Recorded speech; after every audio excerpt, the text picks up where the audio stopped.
नमस्कार दोस्तों, ocean network में आपका स्वागत है। मैं हूं ओमकार चौधरी। ये आम आदमी पार्टी को दिन में 10-10 प्रेस कॉन्फ्रेंस क्यों करनी पड़ रही है? बार-बार लाइव आकर के टेलीविजन चैनलों पर कभी भारतीय जनता पार्टी पर आरोप लगाते हैं, कभी उसके नेतृत्व पर, कभी दूसरे तरीके के बहाने बना रहे हैं और दावे करने की कोशिश कर रहे हैं कि उनके एमएलए को फ़ोन करके लालच दिए जा रहे हैं। किसी को 20 करोड़ का ऑफ़र दिया जा रहा है, अगर वो किसी एक और एमएलए को जुटा लेता है तो उसको 25 करोड़ का ऑफ़र दिया जा रहा है और कुछ एमएलए को साथ में बैठा कर के प्रेस कॉन्फ्रेंस कर रहे हैं संजय सिंह। कह रहे हैं कि ये संजीव झा, सोमनाथ भारती, कुलदीप कुमार और एक और एमएलए, हिडन एमएलए, इन सबको 20-20 करोड़ का ऑफर दिया गया है। ये भी कहा जा रहा है कि जो फोन कर रहे हैं, वो ये दावा कर रहे हैं कि ऑलरेडी 20 एमएलए हमारे पास हैं, आम आदमी पार्टी के, जो किसी भी समय भारतीय जनता पार्टी में शामिल हो जाएंगे। आप जानते हैं कि पिछली विधानसभा के चुनाव में आम आदमी पार्टी को कितनी सीटें मिली थी? 62 सीटें मिली थी और भारतीय जनता पार्टी को 8 सीटें मिली थी। 8 सीटों वाली कोई पार्टी 62 सीटों वाली विपुल बहुमत हासिल करने वाली पार्टी के एमएलए को तोड़ भी ले, कितने एमएलए को तोड़ेगी? 70 के सदन में सरकार बनाने के लिए कम से कम 36 एमएलए तो चाहिए। एक सामान्य बुद्धि वाला आदमी भी इनके इन दावों पर, इनकी मूर्खता पर सिर्फ और सिर्फ हंस सकता है, अट्टहास लगा सकता है। अगर भारतीय जनता पार्टी के पास 20-25 सीटें भी होती, चलिए मैं कहता हूं 15 भी होती, 15-20 के बीच में भी होती, तब भी आप इस तरह के अगर आरोप लगाएं, समझ में आता है। लेकिन इस तरह की टैक्टिस आप अपनाएं और आपको याद होगा 2013 में जब इनकी केवल 28 सीटें आई थी और जब केवल सर्वे ही आ रहे थे, नतीजे आए भी नहीं थे, तब भी अरविंद केजरीवाल ने ठीक इसी तरह के दावे किए थे कि भारतीय जनता पार्टी हमारे उन संभावित एमएलए को फोन कॉल कर रही है और 35-35 लाख रुपए का ऑफर दे रही है, जिनके जीतने की संभावना है। अभी एक सोशल मीडिया पर वीडियो वायरल हो रहा है। परमजीत सिंह कत्याल हैं, जो इनके पुराने सहयोगी हैं, करनाल से इनकी पार्टी के टिकट पर चुनाव लड़ भी चुके हैं, अरविंद केजरीवाल के काफी करीबी रहे हैं।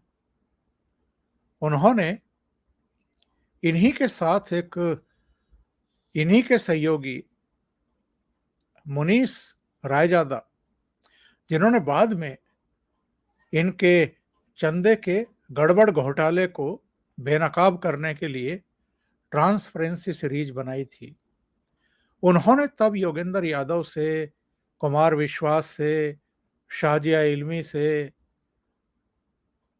परमजीत सिंह कत्याल से, ऐसे बहुत सारे लोगों से बातचीत की थी, इंटरव्यूज किए थे और इनको बेनकाब करने का काम किया था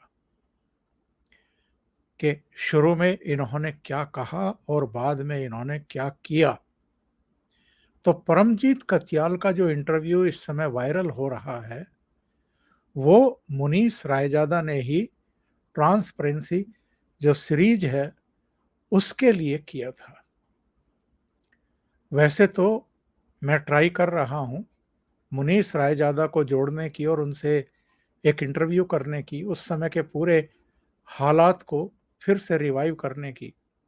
बहुत संभव है आज रात को या कल, अगर वो कहीं बिजी नहीं होंगे तो मेरे साथ जुड़ेंगे। इससे पहले भी मेरे साथ जुड़ते रहे हैं कुछ मसलों पर। शिकागो में रहते हैं, अमेरिका में रहते हैं, तो उनको जोड़ने की कोशिश करेंगे। लेकिन ज़रा ये पूरा मसला समझने की कोशिश करिए कि हुआ क्या था जब इनके 28 एमएलए जीत करके आए थे और बहुमत से ये लटक करके रह गए थे। तब इन्होंने परमजीत कत्याल और उनके कुछ साथियों को कुछ दिशा निर्देश दिए थे।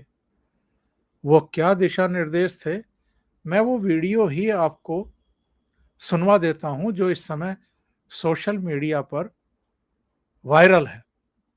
सुनते हैं। भारतीय जनता पार्टी ने दिल्ली के लोगों को अपने काले पैसे से खरीदने की कोशिश की, लेकिन ये आम आदमी पार्टी के एमएलए, पहली बार भारत के इतिहास में हुआ कि एक भी एमएलए नहीं बिका।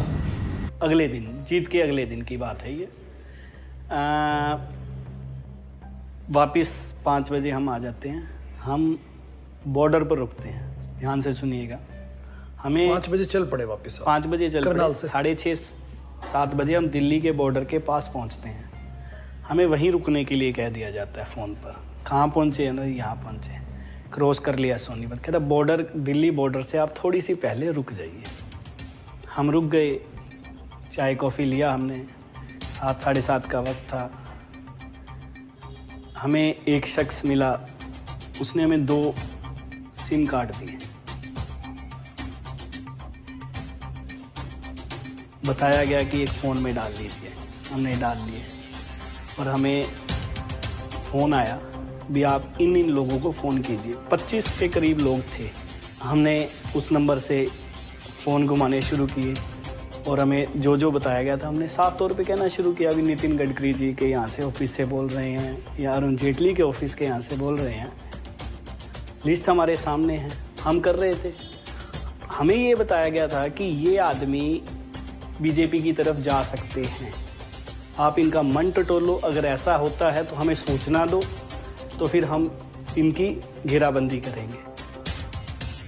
और मजे का वाक्य देखिए, जहां हम चाय कॉफी पी रहे हैं सामने एक टीवी स्क्रीन चल रही है और सामने क्या आता है, जब हंसी तब आती है। हमने जब सामने देखा मुड़ के, अरविंद केजरीवाल टीवी पे।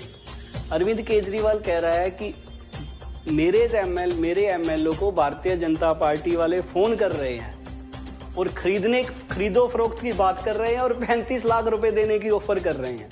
मतलब पहली बार माथा ठनका वहां। ये तो हम कर रहे हैं, हमसे करवा रहे हैं, और उधर टीवी पे साफ इतना बड़ा झूठ बोल रहे हैं। मतलब उस बार पहली बार एहसास हुआ था कि हम गलत काम कर रहे हैं। सुना आपने परमजीत सिंह कथियाल की ये पूरी बाइट जो मुनीश रायजादा से वो बातचीत कर रहे थे। यानी 2013 में भी इन्होंने अरुण जेटली और नितिन गडकरी का नाम लेकर के कि हम उनके ऑफिस से बोल रहे हैं और 35 लाख रुपए का उनको ऑफर दिलवाया।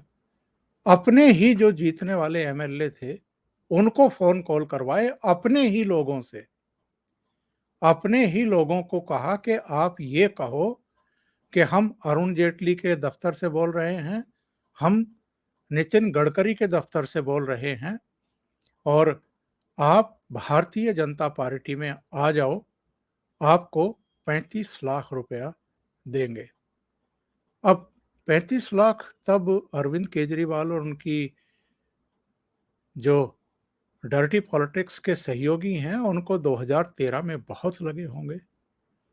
आज ये बढ़कर के 2022 में यानी 9 साल बाद वो 20 करोड़ पहुंच गए हैं। तो तब 35 लाख बहुत बड़ी रकम थी उनकी दृष्टि में। आज 20 करोड़ भी उनकी नज़र में कोई खास रकम है नहीं। तो आप अंदाजा लगाइए कि इन्होंने कितनी तरक्की कर ली है। इन 9 सालों में। अब संजय सिंह बैठ कर के कह रहे हैं कि साहब संजीव झा, सोमनाथ भारती, कुलदीप कुमार और एक और आम आदमी पार्टी के एमएलए को 20-20 करोड़ रुपए का ऑफर भारतीय जनता पार्टी की तरफ से दिया गया है। अगर वो एक और एमएलए का जुगाड़ कर देते हैं तो उसको 25 करोड़ मिल जाएंगे।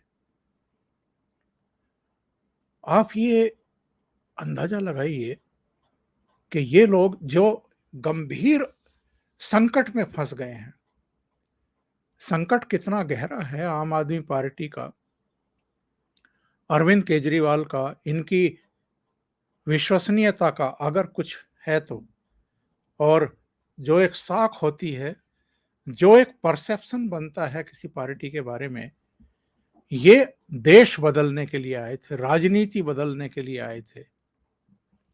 कितनी बड़ी-बड़ी और ऊंची-ऊंची बातें करते थे कि जी हमें तो सिक्योरिटी की कोई ज़रूरत ही नहीं है।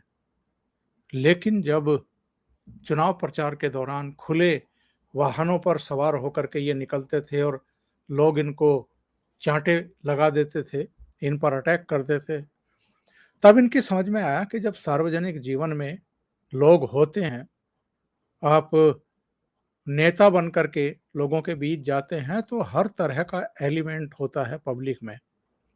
हालांकि जितने लोगों ने इनको थप्पड़ जड़े हैं, उनमें से मोर देन 80% लोग बाद में आम आदमी पार्टी के ही कुछ नाराज, निराश, हताश लोग मिले हैं।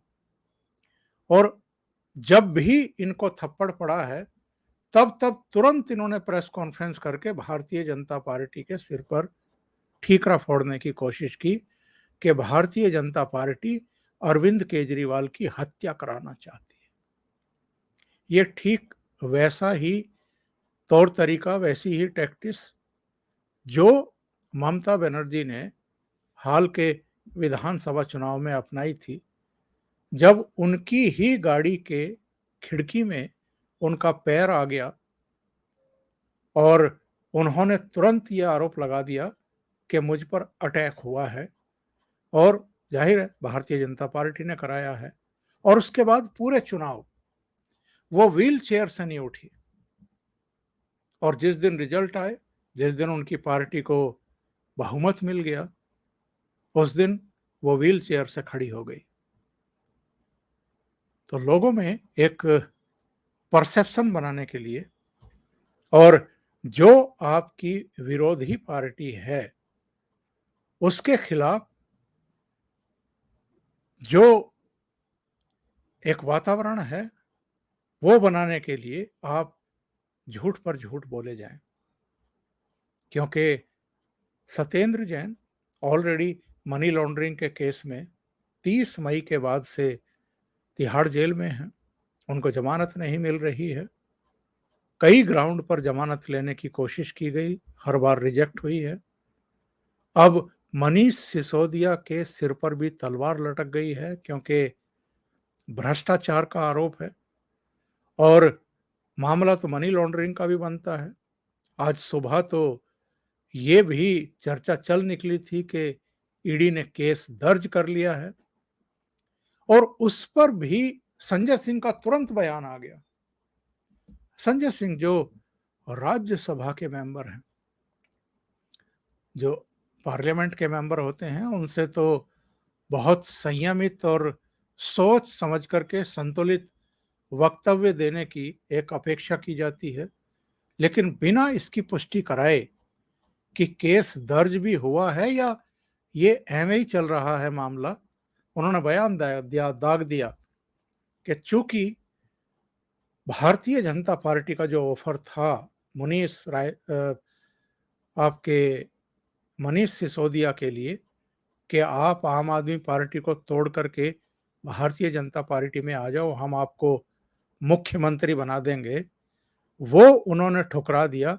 इसलिए ईडी को तो अब केस दर्ज करना ही था और ये लोग कई दिनों से, बल्कि महीनों से कह रहे हैं कि मनीष सिसोदिया गिरफ्तार होंगे।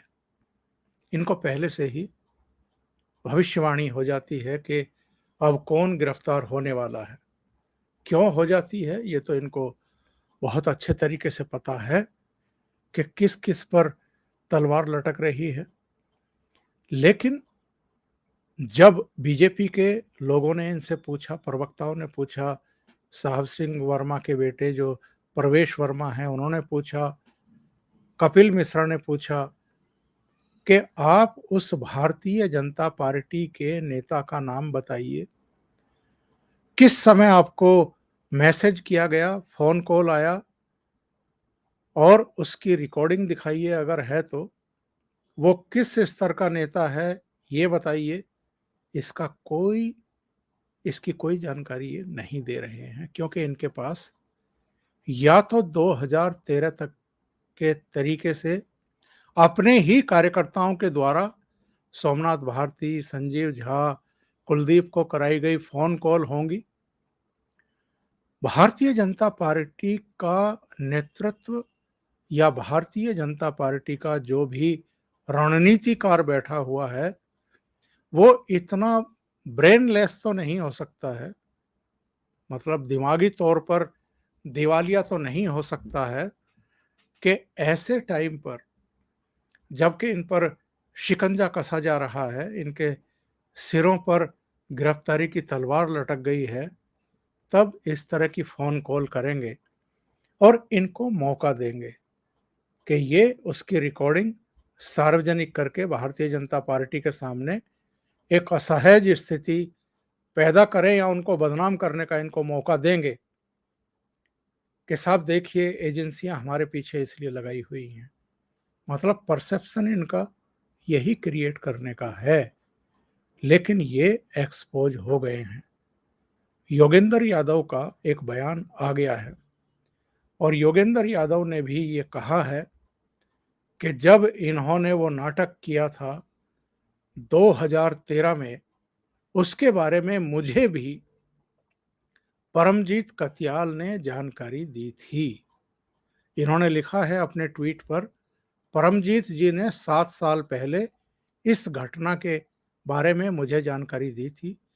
तब मैंने पूछताछ की और पाया कि उनकी बात पूरी तरह सच है। अरविंद केजरीवाल के आदेश पर दिसंबर 2013 में अपने ही एमएलए को बीजेपी के नाम पर फोन करवाए गए थे। ऐसी करतूतों के कारण हम लोगों का आप नेतृत्व से मोहभंग हुआ था। ये खुद योगेंद्र यादव ने आज ट्वीट किया है परमजीत के इस वीडियो पर। और ये मुनीश रायजादा हैं जो उस समय अरविंद केजरीवाल के करीबी थे, बल्कि जो इनकी अंतर्राष्ट्रीय विंग थी उसका नेतृत्व करते थे और जो ओवरसीज है वहां से इनके लिए चंदा जुटाते थे।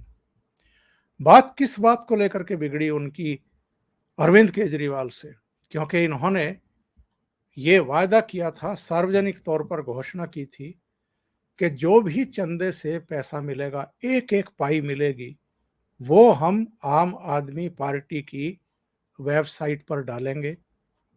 लेकिन बाद में आप जानते हैं कि किन कारणों से इन्होंने वो सारी लिस्ट, वो सब दानदाताओं की सूची वहां से हटा ली, क्योंकि कुछ ऐसे ट्रांजैक्शन भी हुए थे जिन पर पार्टी के भीतर ही सवाल खड़े हो गए थे।